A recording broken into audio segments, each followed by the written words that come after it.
La vie a des écoles. Et ces écoles-là, frère, si tu veux devenir dans la vie, tu dois passer par ces écoles. Qu'importe ce que tu veux devenir dans la vie. Gilgal, ce nom-là, dans sa première mention dans la Bible, elle fait suite à une scène importante. Voilà les enfants d'Israël qui vont marcher avec un leader charismatique que Dieu lui-même a approuvé. Et qu'il a dit, ça, c'est l'homme que j'apprécie parce que c'est l'homme qui est fort, ainsi de suite. Vous connaissez les qualificatifs qu'il a donné à Moïse. Mais Moïse ne prend pas le soin pendant le parcours de circoncire le peuple. Lorsque Josué prend le relais du leadership, Josué comprend que non, on ne peut pas continuer si vous n'êtes pas circoncis. Et donc, il va circoncire le peuple. Et après la circoncision, l'Éternel dit à Josué, aujourd'hui, j'ai roulé au-dessus de vous l'opprobre de l'Égypte. Comme si la circoncision venait pour faire quelque chose d'important, marquer quelque chose d'important que Dieu attendait depuis. Et ce lieu fut appelé Gilgal jusqu'à ce jour. Donc, lorsqu'on va dans la loi de la première mention, on se rend compte que Gilgal veut dire un certain nombre de choses. Allons sur quelques significations majeures de Gilgal. Numéro 1, c'est la place où Dieu finit avec ton passé. Donc, ici, nous voyons que la circoncision marque ce que Dieu maintenant est sur le point de faire. Et cette leçon, elle est très, très importante pour toute personne qui est destinée à jouer les premiers rôles dans sa génération. Donc, Gilgal, c'est la place où Dieu finit avec ton passé. Mais ici, la leçon, elle est où? N'oubliez pas que les enfants d'Israël ont marché avec Moïse, un leader charismatique, père spirituel de Josué. Et donc, naturellement, lorsque Josué décide de les circoncire, il y a murmure dans le sens où, ah, écoutez, papa même l'a pas fait. Pourquoi c'est toi qui vas faire? Je veux te dire, dans ta marche vers l'accomplissement de ta destinée, si tu n'as pas de flexibilité pour comprendre que la faiblesse ou l'opprobre avec lequel le leader de ta première gloire a baptisé, le leader de ta deuxième gloire ne va pas forcément baptiser. Tous ceux qui veulent la garder, leurs anciennes expériences ne vont pas survivre à Gilgal. À Gilgal, on ne passe pas Gilgal en gardant ses anciennes expériences. Quand tu arrives à Gilgal, quelque chose doit mourir.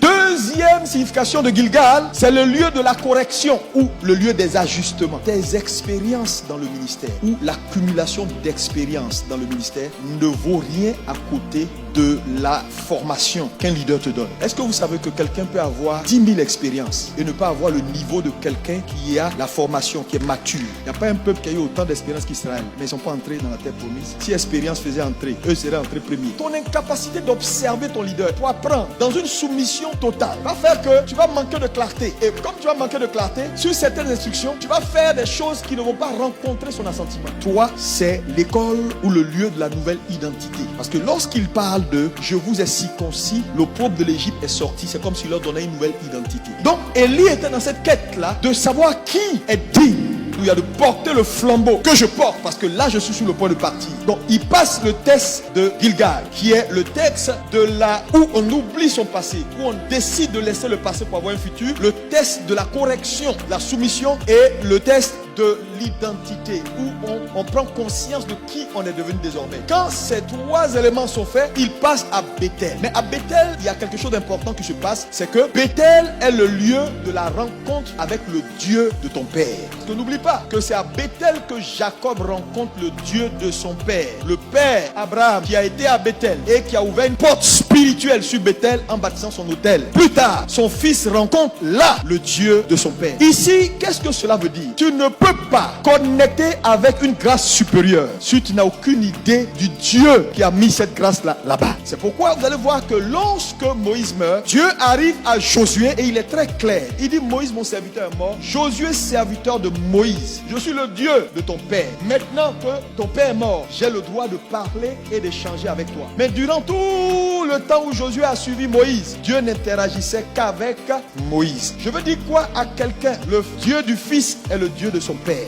Un ange est apparu à Corneille pendant qu'il priait. Lui a fait des déclarations. Maintenant, l'ange reconnaît que, bien qu'il soit un ange et qu'il soit un être spirituel, mais il reconnaît que ma présence là n'est pas suffisante. Il faut que tu envoies des gens chercher un homme qui n'a pas mon éclat, qui n'a pas peut-être ma dimension d'ange. Corneille dit: maintenant que tu es venu, cher Pierre, nous sommes tous maintenant devant Dieu. Qui est Dieu? C'est Pierre. Pierre. Il est en train de dire que Pierre, nous sommes tous maintenant devant Dieu. Donc quand Corneille se prosterne, quand Pierre entre, il ne se prosterne pas devant Pierre, il se prosterne devant Dieu. Ici, le point, il est quoi? Un homme qui ne sait pas considérer un homme ne saura pas considérer Dieu. Pour dire quoi? Dans l'instruction ou dans la formation que Dieu donne toujours à un suiveur, dans la phase de formater le suiveur, la voix de Dieu est souvent la voix du Père. Deuxième chose que je veux que tu notes ici, c'est que si Dieu t'envoie pour l'accomplissement de ta destinée, si tu dois devenir un leader accompli, Dieu te donnera toujours des instructions par un homme. Et c'est en acceptant les instructions que tu trouveras la direction. Parce que la direction est toujours cachée dans l'instruction. Deuxième leçon, Bethel représente quoi? C'est le lieu de la révélation.